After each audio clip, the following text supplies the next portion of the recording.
So, medyo magulo guys. So, good day everyone. I'm back with another video. So, for today's video, kasama ko ngayon yung pinsan ko. So, maingay ngayon kasi may pinapanood siya. Anong pinapanood mo? Halika dito. Say hi to my vlog. Hi. Sige na, bye-bye na, bye-bye na. Higa na dun. So, for today's video, nakita ko lang siya kagabi as I scroll yung sa trending list sa YouTube. Nakita ko lang siya and then naisip ko na gumawa ng reaction video about this kasi ito yung balita-balita talaga ngayon eh. Ito yung problema ng buong mundo ngayon, yung pagkasunog ng Amazon rainforest. Alam naman natin kung gaano ka-importante yung Amazon rainforest, kaya ganun na lang yung reaction ko na nakita ko yun siya na nasa trending list. Actually, hindi ko pa siya napapanood para mas makatotohanan yung reaction video ngayon. So, papanoorin natin siya ngayon. So, by the way, don't forget to like this video and mag-subscribe. Don't you remember to subscribe? Don't you remember to subscribe? Grabe ka naman tong. Don't forget to subscribe to my YouTube channel and click the bell button. So, mag-start na tayo. Go! So, sabay-sabay natin siyang panoorin guys. And, sorry kung habang nanonood ako may mga interruption kasi ganun talaga yung reaction ko. The Amazon basin is of course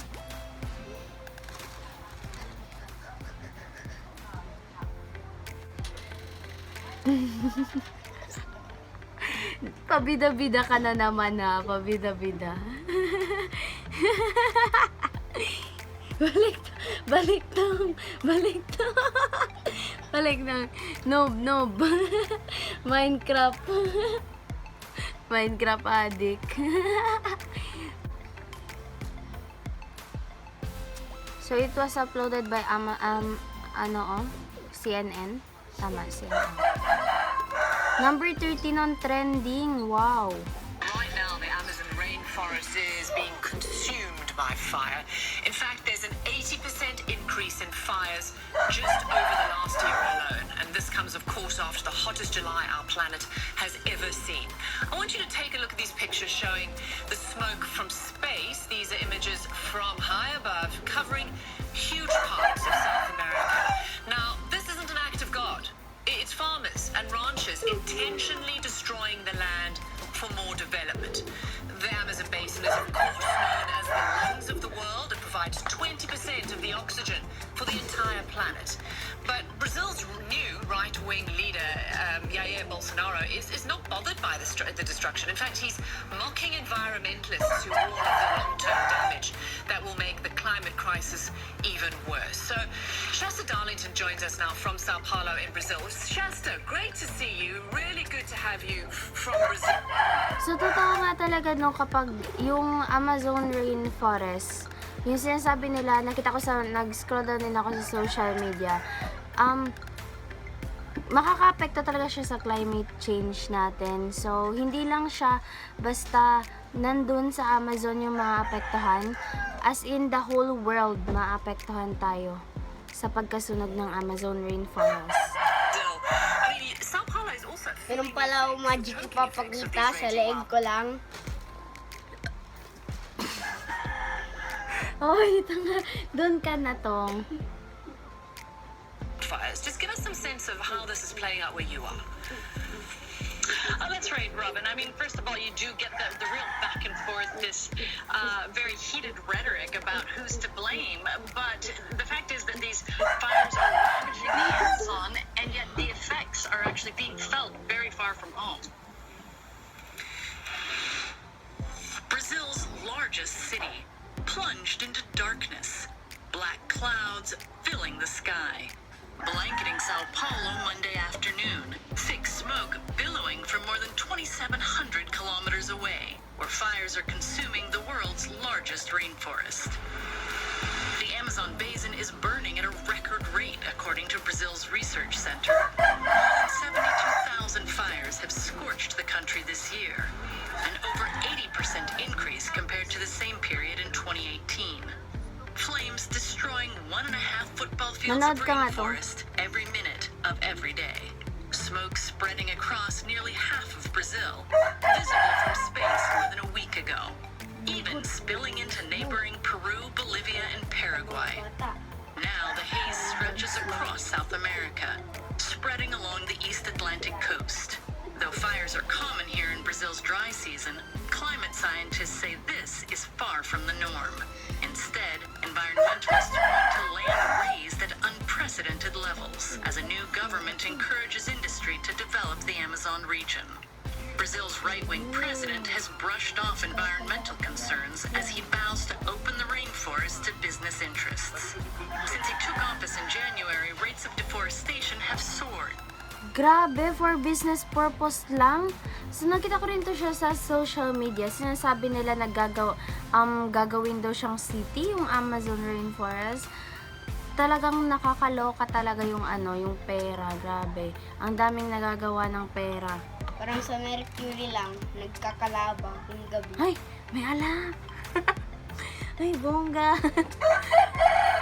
So, yung ganun lang, yung opinion ko lang, parang mas pinapahalagahan nila yung pera kaysa sa mundo, 'di ba? Yung Amazon rainforest considered as the lung of the earth, 'di ba? Parang nakalimutan na nila yung importance ng Amazon rainforest sa atin, and nag-focus sila dun sa pagkakakitaan nila, ganyan. Bakit ganun? As Jair Bolsonaro remains indignant to international criticism. Take your money and reforest Germany. Bolsonaro bristled at Germany and Norway's decision to suspend funding to Brazil. Now, as attention turns to wildfires surging at unprecedented rates, Bolsonaro is deflecting blame. Without evidence, he points to non-governmental organizations. A questão da queimada na Amazônia que não me entendeu. Regarding the fires in the Amazon, I am under the impression that it could have been set by the NGOs because they had asked for money. What was their intention? To bring about problems for Brazil? Home to hundreds of indigenous tribes, the Amazon rainforest is rich in wildlife and natural resources. Often called the lungs of the earth, the rainforest supplies 20% of the world's oxygen. If it burns to a point Na 20% of the world's oxygen. So, kapag nasunog yun lahat, so, imagine saan kukuha yung earth ng 20% oxygen. Oh my gosh, as in the whole world is maapektuhan talaga. Anong reaction mo dun, Tom?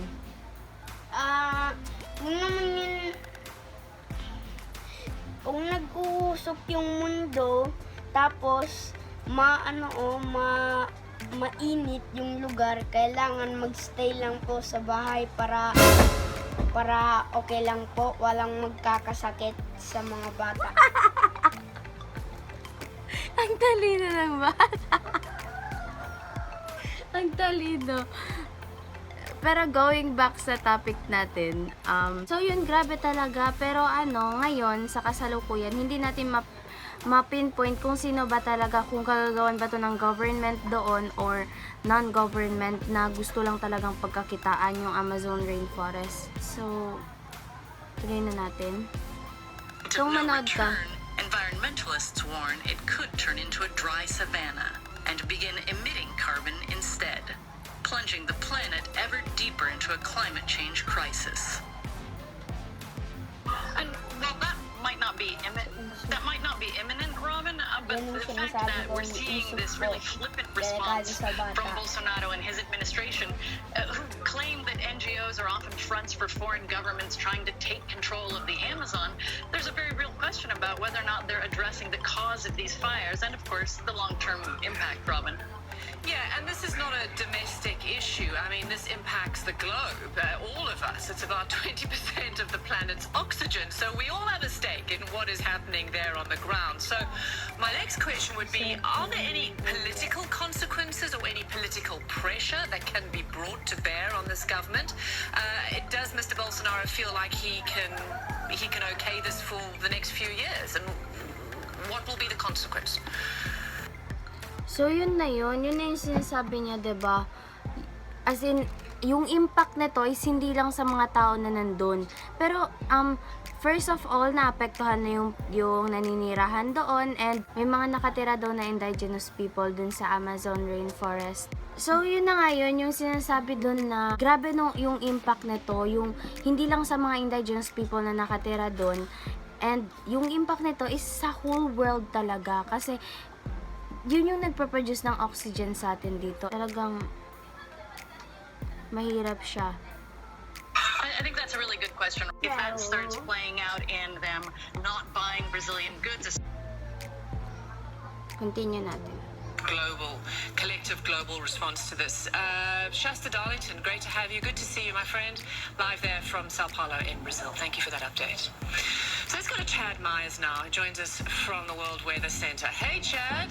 This, as I said, is not an act of God. It is a man-made disaster. Put it in perspective for us. It's dry season.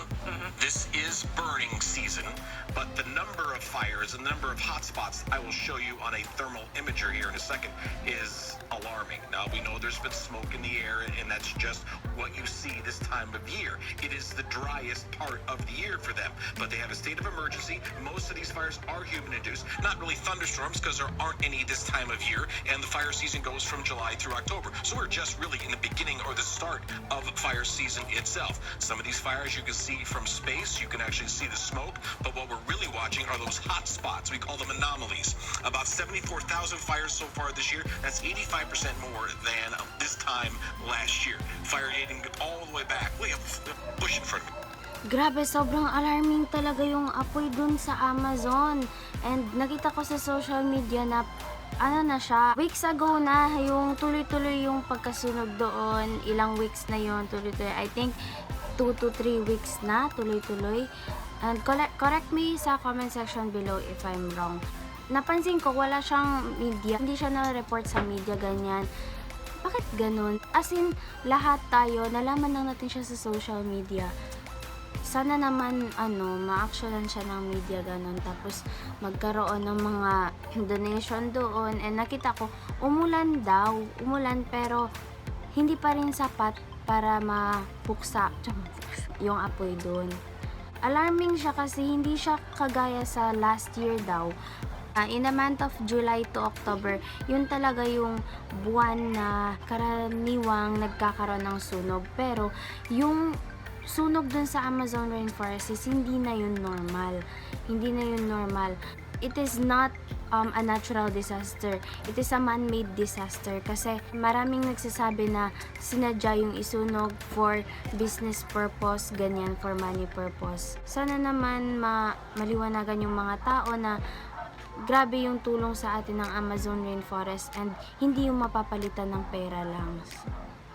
I can see it here. Otherwise, Brazil here. These are the August 20th of 2019 fires. These are all the hot spots that we see across the globe right now. And this is focused on Brazil proper. Even some fires down around Uruguay as well, and Paraguay. And the Amazonas already putting out in this area, already putting out more CO2, carbon dioxide, because of the burning than any year so far since we've been keeping records back to about 2003.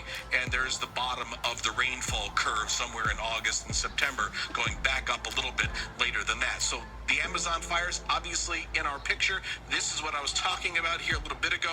These are the anomalies. This is what, if you take a look at the surface of the Earth and you the temperature from one side, one of the pixels, to the other pixel, if there's more weather, more hot, then you're going to see these little red dots. Here is August 19th, 2019. So just a couple of days ago. I'm going to take you to 2018. Less fires. 2017.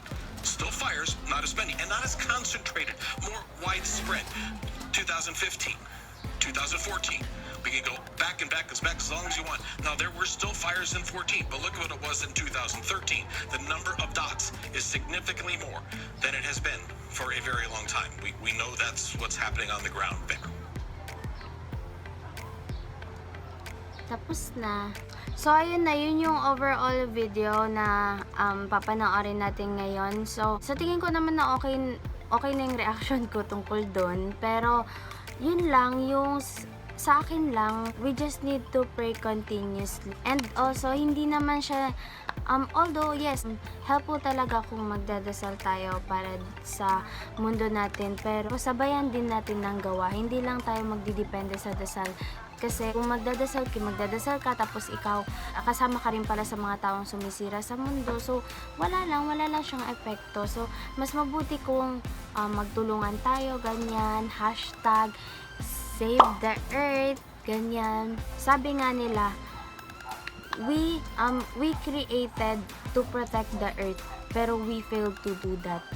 We failed to do that kasi mas sinira natin to para sa mga sariling kagustuhan natin, sariling pangangailangan natin. So, yun, masyadong seryoso yung topic natin ngayon. And minadali ko lang to kasi nasa trending nga siya. And gusto ko rin ibahagi yung opinion ko. And kung ano rin yung mga opinion nyo about sa Amazon rainforest, don't hesitate to leave your opinion sa comment section below.